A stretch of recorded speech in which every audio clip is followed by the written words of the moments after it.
Hello, and welcome to Experience the Land of Jesus. Over the next several weeks, we are going to take a look at the Holy Land. We're going to go back in history, all the way back to the first century, and even talk about some of the experiences, some of the things that you would see in the Holy Land even today if you visited. So let's go ahead and delve into this. This experience is what it is. So we would leave from Tampa, and it would be about 6,700 miles just to fly over to Jerusalem. And the moment you get to the airport, you do start seeing the history and the culture of Jerusalem. Yeah. So like when you board the plane going from the States to Jerusalem, you'll start experiencing different cultures right then and there. I mean, it's really kind of amazing. Our first time on the plane, we were flying in the middle of the night. I woke up and I looked around, and there was all these Orthodox Jews or Hasidic Jews, and they would put on their prayer shawls. And in the middle of the night, they started praying. And if you've ever seen a Hasidic Jew as they're doing their morning prayers, is what it was. Right. They would be davening. Okay, and davening is when they kind of bounce back and forth like this. There's several different reasons that they do that. One, in Jewish tradition, they believe that when you're doing the morning prayers and when you're reading the Torah, it lights up your soul, and it just kind of creates this movement. Other people I've heard say, talking to some Hasidic Jews themselves, that the scripture's got like a beat to it. And so when they're doing their morning prayers and when they're reading the Torah, it kind of keeps them focused, and it's got kind of a beat as they read it, right? And also, you'll see, not only do they wear prayer shawls, but you'll see the phylacteries, or the tefillin is what it's called. There are these leather boxes that they'll place on their heads or that they'll place on their forearms. And inside those boxes are portions of the Torah. And it goes all the way back to, I think it's Exodus, where God says to fasten or to bind God's word to yourself. And so they'll bind these leather boxes called phylacteries. And and so you'll automatically catch them praying on the airplane itself. And then if you're to go to the Western Wall, obviously they're offering up prayers as well. So a little bit of trivia for you. Well, wait, if you weren't prepared for that, if you would wake up in the middle of the night in the plane and see all these people around you davening, it would be a little uncomfortable. Yeah. So it's something that you just have to be prepared for to see. Yeah, and when you're on a plane too, as I said, all cultures are there, right? You'll have some young Israelis that are there. You'll have a lot of kids going for their what's that called? Oh, their birthright. Yeah, their birthright trip. And so they will fly a lot of young Jewish people over to experience the Holy Land, experience Israel, and then you'll have Arabs and you'll have Muslims on the plane as well. And so it's this big mix of culture right there on the plane. Yeah. Okay, so here's some of our trivia questions. So what continent is Israel in? Do you know what continent? Of course yes, I do. I do too. Okay, so which one is it in? It's in Asia Minor.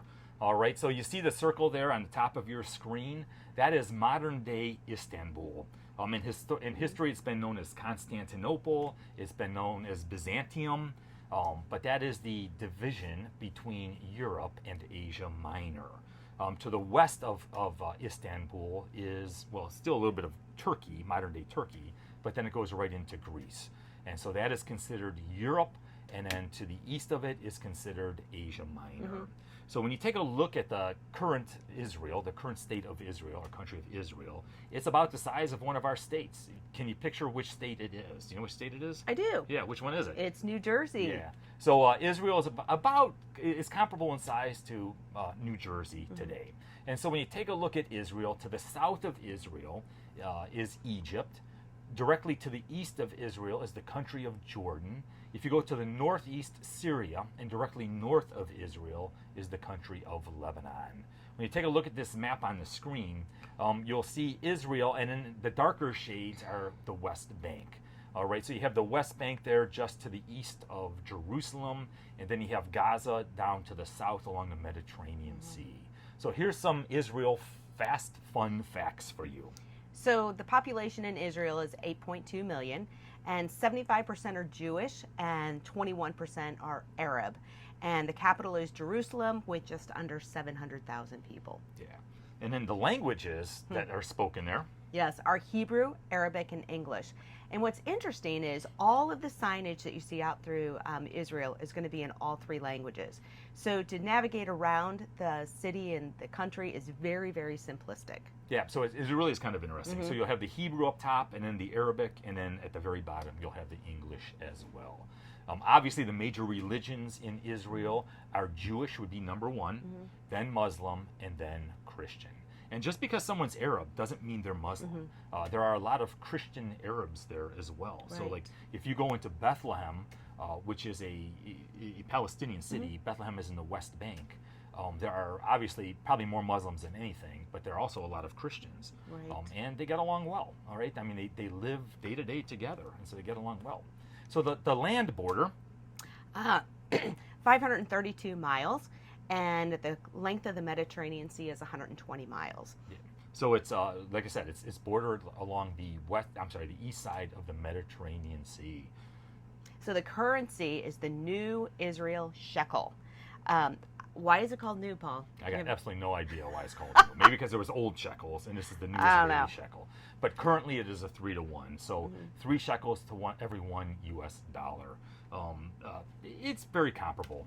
Okay, so the cost over there is maybe a little bit less than what we experience in the States, but it is very comparable. If you were to take a look at Israel in the time of Jesus, you always hear people talk about Judea and Samaria and Galilee. Well, here's a map of what Israel would have looked like in the time of Jesus. To the south is Judea, and in Judea is where Jerusalem was, right? The holy city, where the temple was, where people would come and to offer sacrifice and worship the Lord. And then just north of Judea was Samaria. And I remember the Jews and the Samaritans did not always get along, right? And a Jewish person would be declared unclean if they entered into Samaria. So a Jewish person, if they were going to travel from Judea all the way to the north part of Israel, they would actually cross the Jordan River. They would walk through Perea and the Decapolis, and then they would enter into Galilee, just so that they would not be declared unclean. It's a lot of walking. It's a lot of walking, it is. And it's not easy walking as well. Right. So you see Judea in the south, and then there's the region called Samaria, and then there is Galilee, and the Sea of Galilee is up there as well. Okay, so I don't want to bore the daylights out of you, but I'm going to give you a real brief history of the land, okay? And we're going to go all the way back to the Bronze Age. So if you get bored with it, you could always fast forward to do so. But we're going to go all the way back to the Bronze Age, 3150 to 1200 BC. Abraham was called by God and traveled to the Promised Land, which had rich and influential city-states on the trade routes. At this point, Upper and Lower Egypt were unified, and they began the Egyptian Empire, which we now call the Old Kingdom. This is the empire which Abraham's descendants all settled following the Joseph stories. The Egyptian kingdoms changed over 400 years, leaving the descendants of Abraham a slave nation in Egypt.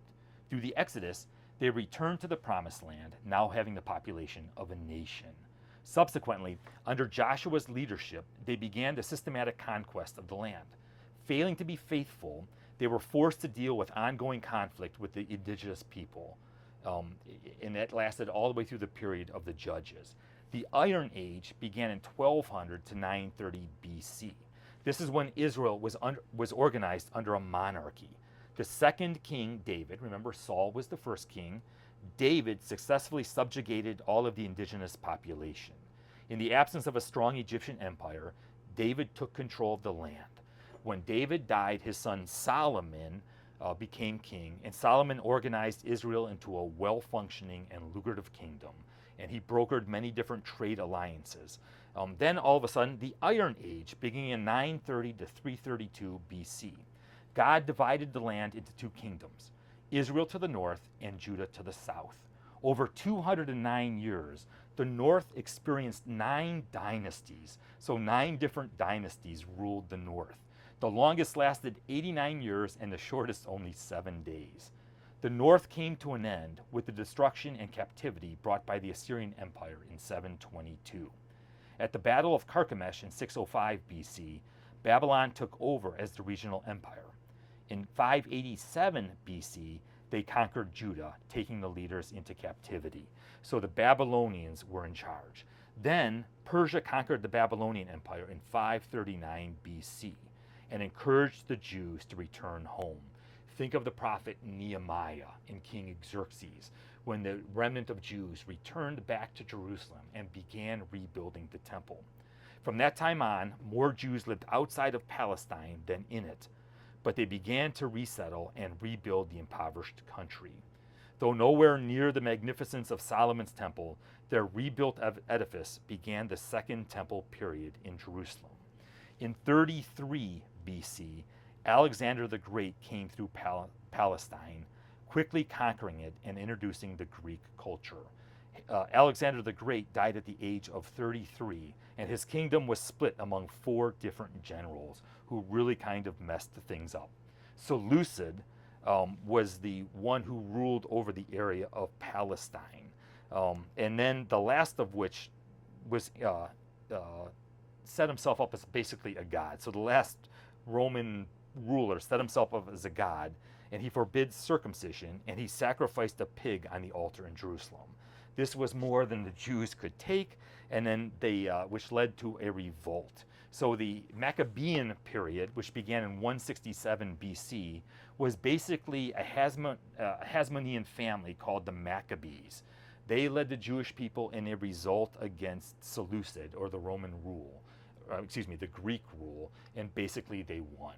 They set themselves up as rulers, as the king, and also as the priests in Jerusalem.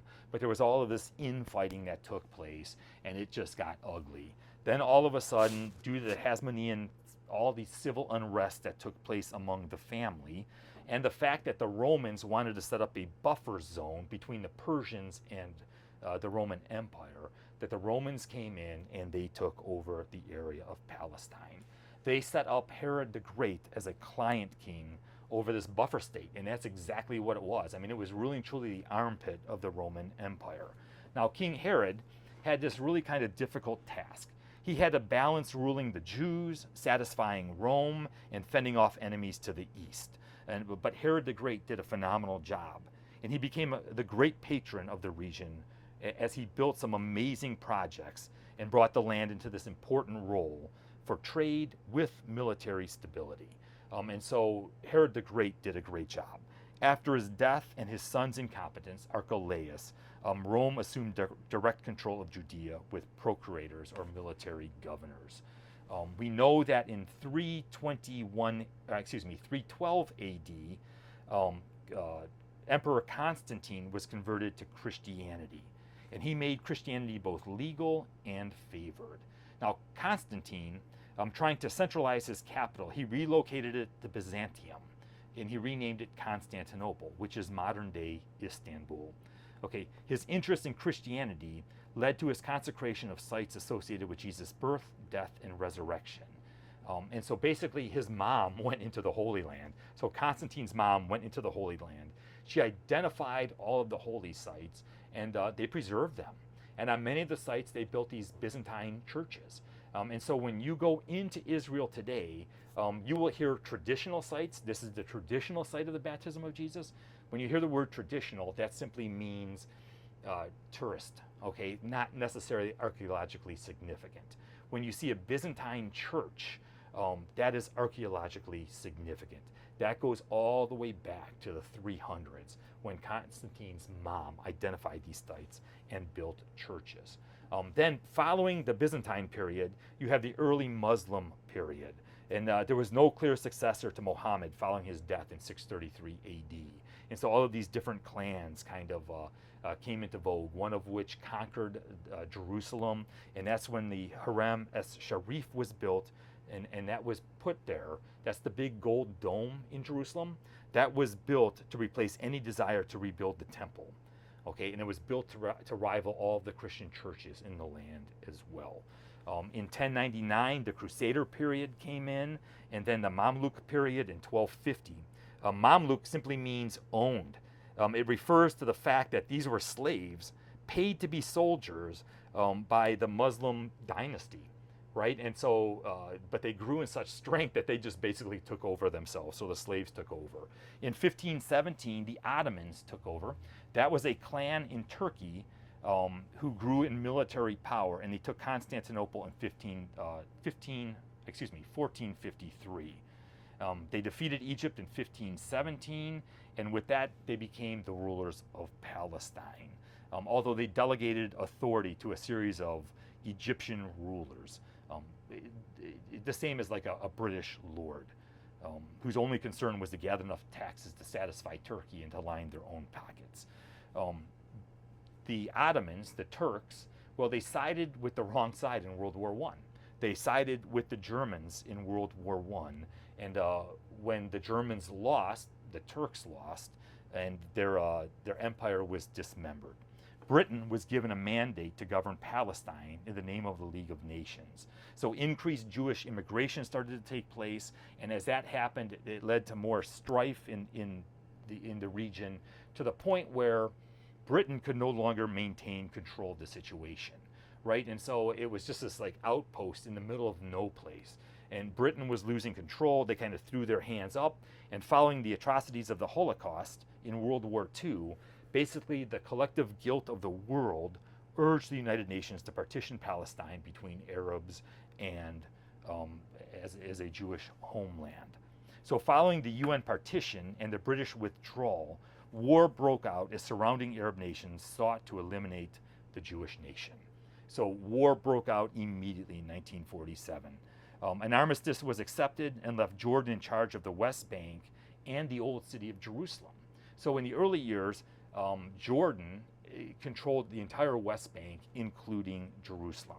It was in 1967 that war again erupted between a League of Arab Nations and Israel. This time, Israel was extremely successful, occupying all of Jerusalem and the West Bank. Another war broke out in 1973 with the same parties, which resulted in Israel taking control of Sinai, Gaza, and the Golan Heights. The Golan Heights are a region of land. It's elevated, that's in the northeast section of Israel, and it borders Syria today. So Israel took over all of that land. Subsequently, through peace talks, Israel has returned Sinai to Egypt, given certain West Bank cities its own authority, such as Ramallah, Jericho, and Nablus. They all have the authority to govern themselves, and they gave independence to Gaza, although everything is closely monitored for security reasons. Currently, the West Bank barrier wall was built. It still stands, generally along the lines of the 1949 armistice boundary. That basically was the green line that goes all the way back to 1949. But it leaves Jerusalem in total control of Israel. So the city of Jerusalem, the second most populous city in Israel, is under Israeli control. So, I mean, that's just kind of a real quick history. I know some of you had probably fast forwarded through it. But if you were to fly to Israel today, you would land in Tel Aviv, right? Yes. And Tel what was Aviv. your first impressions of Tel Aviv? Well, I thought it was absolutely gorgeous. It's a big city, and it's right on the coast, and just a lot of hustle and bustle, just like any coastal city that you would see. Yeah. So Tel Aviv is actually the second most populous city in Israel, only to Jerusalem. Now, if you go to, I mean, both Jerusalem and Tel Aviv are modern-day cities, right? But Tel Aviv is the center of commerce. Tel Aviv is the center of technology and a lot of that stuff as well. Right. But Tel Aviv is right along the Mediterranean Sea, so they have these phenomenal beaches, actually all up and down the coast. And we had the pleasure of staying on the beach for a little bit there, and it's kind of amazing. So just so many young people that are around. They all seem to be fit. Yeah. I don't know why, but they all are fit. It's that Mediterranean diet is what it is. It probably is. But just really, just like any coastal city, just hanging out on the beach and what have you. But then what's also interesting is there's going to be a very large, long, high wooden wall that is going to separate some areas of the beach. Go ahead and talk about that. So you have the young Israelis, which look a lot like us, going to the beach in Florida or wherever. Not like us. Yeah, not like us. But then you have this partition that's sectioned off, and you cannot see into the water. You cannot see the beach because it's this, like she said, there's this big wall that goes around, and it's got a narrow entrance into it. It's where the Orthodox Jews would basically go to the beach, and so you can't see. Because of their modesty and because of their law, right? And so one day it would be for the females, and so it would be the Orthodox or the Hasidic Jews. Females would be in there. The next day it would be for the men. All right, and so they just never mixed. But also on the beach, it's not just Jewish and young Israelis. I mean, the Palestinians and the Arabs were there as well. Right. And once again, it is just a mixture of people. You know, here in the States, we see news and we only see the negative news, right? And but they really they live side by side, and for the most part, they get along. So going down the beach, there's this gigantic boardwalk. Yes, and there's so much going on there, and we would actually allow the girls to go out and go jogging and walk on the boardwalk and just kind of hang out. Just felt very safe the entire time.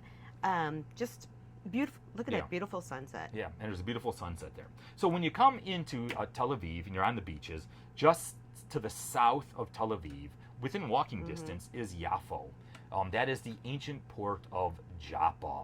And so when you take a look at Joppa, it is a lot of the ancient and the medieval, and it's intertwined with the modern as well. And you can walk down a lot of the cobblestone streets, just a cute, quaint little town, little city. And we actually went to dinner there one night, and yeah. So this is my daughter Reagan and I, and we're having lunch or dinner, whatever it was. And you see all these little plates in front of us, and this is called salad. So this isn't even part of our meal. This is kind of like an appetizer with all these different salads, which I absolutely love because I love vegetables and what have you. And if you would finish the little bowl, they would just bring you a replacement. So this is going to be never ending. And like I said, the meal hasn't even come yet. It's our version of an unlimited salad bar, right? And so we sat down, we started eating salad, and by the time the meals came, we were full. You couldn't eat the meal. And so you can just buy salad, okay? So you don't have to have a meal. We didn't know that, but yes. So lots of vegetables in Israel. So it really truly is the Mediterranean diet. Lots of fish and good eating. This is the ancient port of Joppa, which still stands today. So this is a modern day picture, but that is the ancient port of Joppa. And if you remember, Joppa is mentioned several different times in the scriptures. It is an extremely famous port. Actually, in the ancient world, there were only two ports, major ports in Israel. One was Joppa, and the other was Caesarea Maritime. But Joppa here is in 2 Chronicles chapter 2. I encourage you to go ahead and open up your scriptures and take a look. But when Solomon was king, and he was going to construct the temple to the Lord, he wanted the finest of materials. And so he wanted to utilize cedar from Lebanon. Well, Lebanon is north of modern-day Israel. Well, how do you get these giant cedar logs from Lebanon all the way down to Jerusalem? And don't forget, Jerusalem sat on top of a mountain. So Jerusalem sits on top of a hill. Well, actually what they did is they floated the logs down the Mediterranean Sea. They probably tied them together like rafts, and then they pulled them with a ship. And they floated them down the Mediterranean Sea to the port of Joppa, where they were taken and they were put on basically wagons at that point in time and transported up a mountain to Jerusalem, where Solomon used them to basically build the temple of the Lord. So that was in 2 Chronicles chapter 2. The port of Joppa is where Jonah took off from. Remember when he was fleeing the Lord in the book of Jonah? This is where he loaded onto a ship headed for Tarshish. And that, actually, there's a Bible study on oursaviorfl.org right now talking about the book of Jonah, and you can delve deeper into Jonah. And then in Acts chapter 9, which we're going to take a look at. So if you have your scripture, go ahead and open up to Acts chapter 9, verse 36 is where we're going to start off at. I'll go ahead and read it to you. In Joppa, there was a disciple named Tabitha. In Greek, her name was Dorcas. She was always doing good and helping the poor. About that time, she became sick and died, and her body was washed and placed in the upstairs room.